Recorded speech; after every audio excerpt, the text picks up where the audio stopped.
Dostlar, bir minut vaqtlaringizni alamın. Ko'p odamlar söylep tur, sen қазақша söyleydi bilmeysin, okudu bilmeysin, qo'ya qol, arnani qo'ya sal deb. Dostlar, bar narsa birden bo'lmaydi. Bir uy salganda da birden uy bitib ketmaydi. Bar narsa azıntaydan keyin bo'ladi dostlar. Sol uchun qo'ldav kutaman.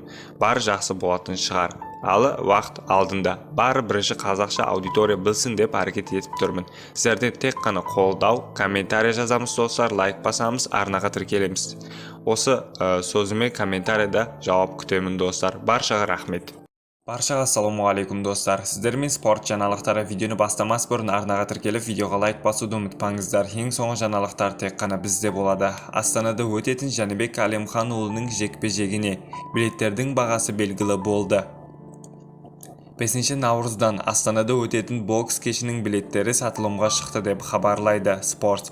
Бұл кештің басты жекпе-жегінде Janibek Alimxanұлы рингке шығады. Оның қарсыласы Ануэль Нигамесин атанды. Biletlerдің бағасы 20 мыңнан 225 мың теңгеге дейін өзгерді.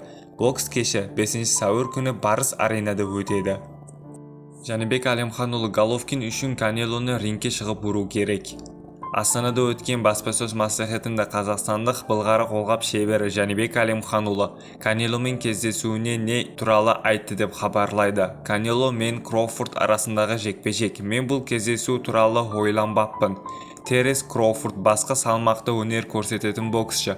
Ол бір сәтті көтеріліп, Канеломен бизнес пен шоу үшін шығып жатқан шығар жекпе-жек. Сонымен қатар, Janibek егер Канело Кроуфордтан жеңіліп қалса, онымен жекпе-жек өткізу мағынасы бола ма деген сауалға жауап қайтарды. Канело мен жекпе-жекке шығу мағынасы. Геннадий ағамыздың Головкин Sport Plus қалып кетті деп ойлаймын. Сол үшін рингке шығып, Канелоны ұру керек болып тұр, деді 31 жастағы боксшы. Сіздермен спорт жаңалықтары болды. Арнаға тіркеліп видеоға лайк басуды ұмытпаңыздар. Ең соңғы жаңалықтар тек қана бізде болады.